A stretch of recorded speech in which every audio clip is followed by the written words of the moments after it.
Here we are, as I said, as I promised, as always, to this week's chapter of The Promised Neverland. Yes, if you've missed out the last few videos of The Promised Neverland, it is back on the channel. I highly urge you to go back and watch the first video of the return of the Promised Neverland. Sorry. So here we go, chapter 51 of its name. Well, we'll see the name in the next page. I always forget. I check the names when I open the chapter and then I always forgot them. But we have a color first page. Very cool. We live in a demon's world. Humans are food here, but we refuse to be eaten. Our goal is to survive alongside all of our siblings. We will escape this world we live in. We'll see how that fares out for you. We will see. Okay.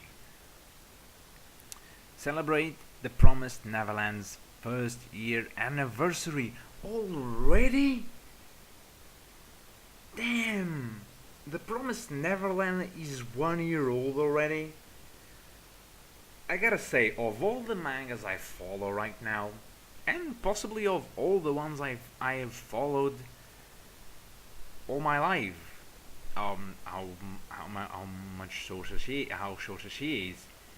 This is the only one I can say I followed from the very beginning. I was there when The Promised Neverland released its first chapter. I was there. I remember the feeling. And now, 51 chapters later, The Promised Neverland is 1 year old. That's amazing. Chapter 51, B0632 Part 1. So this will be a multi-part arc, or at least a multi-part chapter. They move in search of a light. Damn. 1 year. And we see a variety of characters in the color cover. We see Emma, we see Norman, we see Ray, we see Musica, Sung-Joo, Mama, I forgot her name. Who's that over there? I think this lady is the boss. And then we see a bunch of kids. We see Gil. Don is probably around here somewhere. We see this little kid. Why is this little kid here? How is he more important than the others? Well, I guess we'll find out with the continuation of the series. So let us move on ahead. Okay, so trudge on in this. Okay, no enemies in sight. Let's head out. 6 days since we've entered this forest. Finally, they are leaving out. Wow. This is the first 51 chapters later, and this is the first shot of the wide world outside. I mean, we had the forest, but this is the first we see of the state of the world. It looks barren. Very, very barren. Almost as barren as a possibility of nuclear Baren. My theory may yet come to pass. And we see an assortment of birds. I say assortment. We see 3 birds flying over the sky. How big these birds are, we do not know. They might be gigantic, they might be tiny birds. We do not know because perspective makes them big. Okay, we see... Is that a frog with a tail? That looks like a fish. Okay, nuclear is definitely at hand here. And why is Don with a broom? Never mind. Keep heading southwards to arrive at your destination, area B032. Okay. No music, I don't want to say goodbye. These two have places to be too. We have to be strong enough to be able to survive on our own. Don't worry, as long as you stay out here, you won't run into any more demons. Why? If all goes well, you'll probably be able to eventually meet up with this Minerva guy. Why? As long as you stay out here, you won't run into any more demons. Why is that? Like, sure, demons could have found a way to proliferate to the rest of the world. In fact, they found ways to farm humans for food. So, I don't know, maybe they have no need to go as out as they need to go. And for as far as we know, those 5 plantations, I mean, they are not the only ones, but they may all be in just a certain surrounding area. They can all be in the vicinity of this forest for all we know. Okay, interesting. No matter what you do, don't ever stray back into the forest or go near a body of water. So there are things in the water. Okay.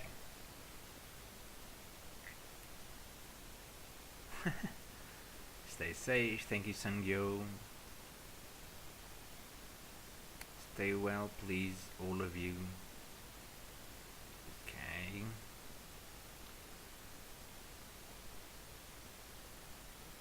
This will serve as a good luck charm. I'm confident that it will keep all of you safe. Look for the 7 walls.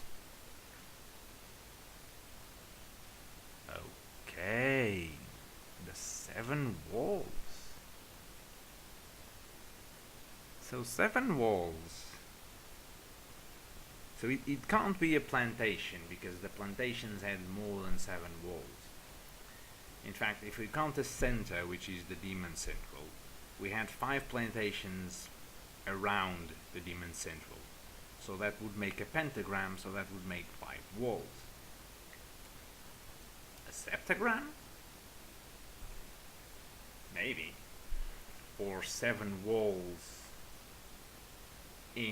as in like Attack on Titan, there are 3 walls. Could the world of the Promised Neverland be divided in 7 sectors?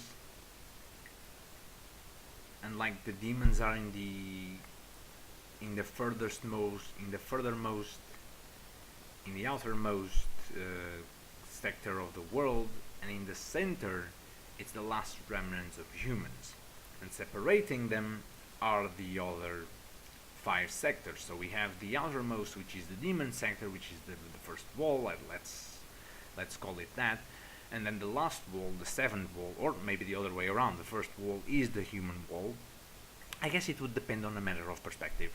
So, but you guys understand the idea. So the central wall is the human sector, the outermost wall is the demon sector, and in the between there's wild. And maybe that's why the demons don't venture as far out as that. So that begs the question, what is, if this is of course the way it may probably not be, 7 walls may just be an assortment, a septagram with 7 walls surrounding them, that may be a city of humans. Very interesting indeed. And how does Musica know of this? The future you all are heading towards lies but beyond this point. Interesting. Okay. Let us meet again. You've ended up growing quite attached. You were so indifferent at first. Okay, some flashbacks. Okay, humans, I think they're probably the escapees that we've been told about.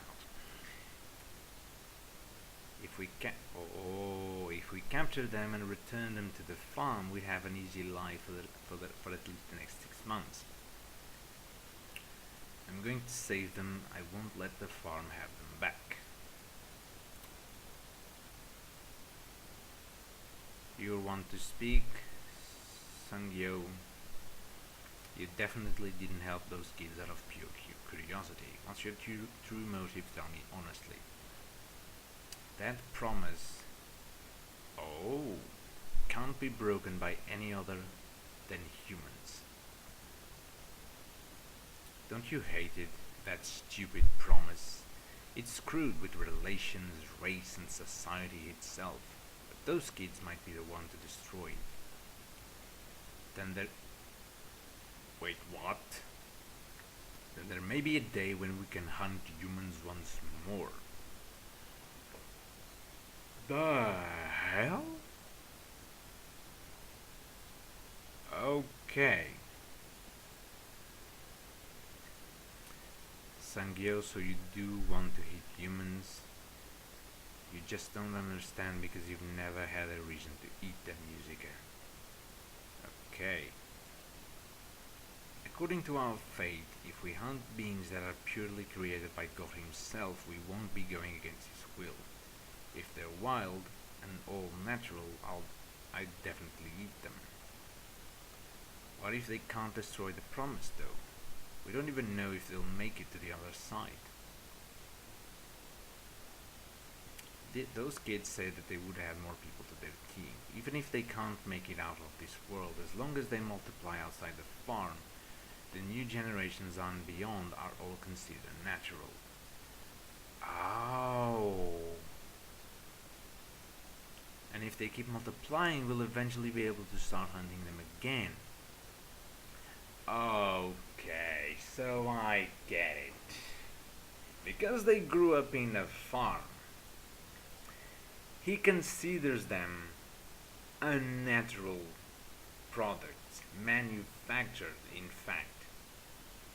My theory on the demons being the animals and we and the kids being the humans who overproduce, overcreate animals for the sole purpose of just eating, and more the animals we create are less and less natural and more manufactured.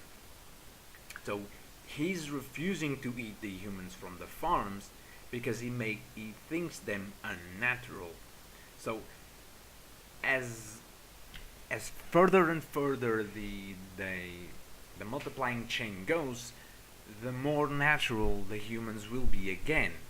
They are still product of those manufactured humans, but generation through generation they'll be becoming more natural. They will break the cycle of the natural, of the unnatural thing. So I knew it. Oh my god, Sung-Joo. I can't wait to stuff myself with human meat again. Oh goodness. I knew it, there had to be something. Well, then I'll be off to take care of some small business. I'll be back shortly, wait for me here. By the way, want you to tell Emma before they left. What you mean? I was just telling her goodbye. I see, well then, I'll be off to eliminate some pests. Ooh. Damn, this... We should have expected this, honestly. One of these had to be bad. They are demons after all. And they have a twisted logic to them, but I can't stop thinking about this logic and how familiar it feels to our real world, to the fact that more and more each day we create products that are not natural, and I don't refer just to meat, vegetables, fruits. Mass production is a thing, and I think more and more that this is where this story is heading. Like, not necessarily heading as in like, oh, there will be coming a full realization, but how awesome it would be if someday we discover that one day humans were the dominant species in the world, as they were, as they kinda are now, and then demons somehow evolved from animals and developed a conscience and developed a taste for human meat. And as they evolved and as they grew smarter and hungrier, they started developing their own sort of technology based on the humans' technology, and then the hunters became the hunted. Okay, sorry to say, Sung-Joo, but Emma knows. Those kids are not headed towards the future that you're pinning for. You kids will definitely make it. Try your very best. That's right, there is more than one promise. The promise is. Of course, the promise is. And we don't get to know what the promise is. Jesus. Are we headed towards the right direction? Yep, seriously, there's nothing. There's nothing here. There's rocks and stuff. Oh, the little kids.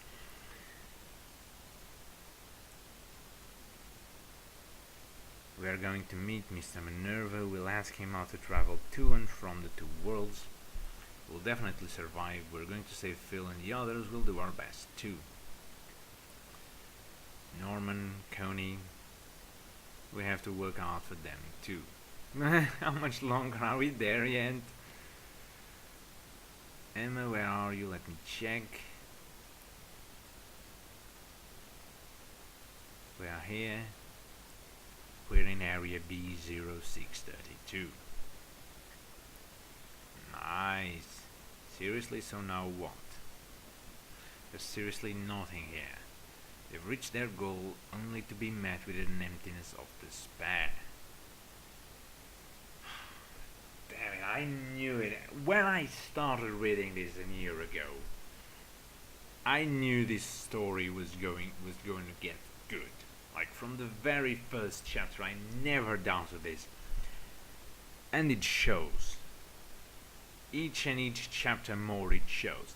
I admit there was a period, around the 30s, 40s, there was a period there that I thought the story was hitting a stalemate. With them just constantly focusing on the plans and having one plan being destroyed and another one made. Like, over and over again I thought that the series was hitting a stalemate.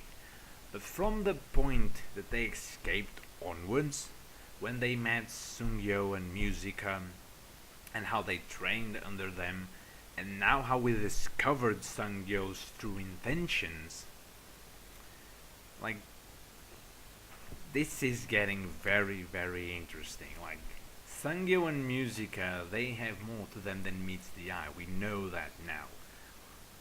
We literally know what Sung-Joo's objective is. He wants to eat. He wants to eat human again. So, but he only wants to eat natural human. Musica, on the other hand, she wants to help them. But she looks far more human than Sung-Joo does. Like, Sung-Joo has the aspect of a demon. His fingers are a little, they look human. He looks human in trait. But he's demonic. Like, he's truly demon. Musica, on the other hand, her facial, because, notice, Sung-Joo always hid his face with the mask. Musica's mask, on the other hand, only hides her eyes. Her mouth is visible, and it looks a human-like mouth. All the other demons we've known so far don't have a human-like mouth. So, what I think, and this is going to sound very far-fetched, Musica might be an escaped slave, an escaped kid. She might even, I dare say, be a hybrid of human and demon. They have some sort of relation, both of them. I don't know if they're brothers, I don't know if they're lovers, but that relation made them outcasts to the other demons. And they have this deal that if they, Musica says, if they deliver the humans to the farm, they'll be set for the next 6 months. What that means, we do not know. Maybe it means that in exchange for the humans, they would get human meat. And that's why Sung-Joo doesn't want that, because he doesn't want manufactured meat. So, I don't know. These two characters, I'm sorry to see them go, because I wanted to know so much more about them. and God knows when we will be able to meet them again. Sung-Joo and Musica, the first characters after the kids and after Mama, the first characters who we can expect to know something about, and apart the demons we've known from the stars. Okay, so an episode clad in mystery. What are Sung-Joo's true intentions? We know some of them, but I believe those are not his only intentions. What are the promises? There are. Musica said there is more than one promise. One of them we know from Sung-Joo, which is the promise to only eat things that are natural and created by God. But according to Musica, there's another promise. There's more than one promise. Who knows how many promises there are? Maybe the 7 walls are that 7 promises that were made. But I don't think so, because otherwise Sung-Joo would know that there's more than one promise, unless he doesn't know about the 7 walls, which then maybe the 7 walls is a metaphoric thing for something they have to overcome. Like maybe the emptiness or the despair they now face in this barren land is the first wall. Maybe this is the wall of despair, where they have nothing around them and they have to trust in only nothing but themselves to guide them in this barren land. Maybe that's the first wall that they'll overcome, and maybe when they overcome them all, or nearly all of them, they will realize, oh, those were the 7 walls that Musica spoke of. Well, we don't know. We will have to wait. And sorry, the video got really dark. It just started to get dark in here. The sun is almost gone. There's no sun shining on my house anymore. So the video got a little bit dark. I am sorry, I only realize it now. But this is it for today. We will be back on Thursday with One Piece and Boku no Hero Academia. So I hope if they don't decide to release Boku no Hero Academia on Friday, if they do, well, as with some weeks, I will be going out. Sorry, I'll be going out this weekend. So on Friday I won't be here to record if Boku no Hero Academia does release on Friday, so we will have it next week together with the next chapter. If it releases on Friday, I will let you know on Thursday when I come to One Piece. But for now, this is it for me today. I say my goodbyes to you, and I hope you have enjoyed this chapter as much as I have, and look forward to the next as much as I am, because really, the story of the Promised Neverland is kicking fast now. And here's to one more year. If I had a mug, I'd raise it to your first anniversary, the Promised Neverland. May you bring us yet more mysteries and joy in form of chapters. Let me just check the author's name. I always forget. I don't even think I truly know the name of the author. So the author is Kaio Shirai and the artist is Posuka Demizu. I probably butcher their names, but that's fine. The intention is what counts. So Kaio Shirai and Posuka Demizu, thank you for such an amazing work on the Promised Neverland. Of course, they will never see this, but it's the thought that counts. My dear friends, my dear viewers, I see you guys on the next video, which will probably be this week's chapter of One Piece. See you then.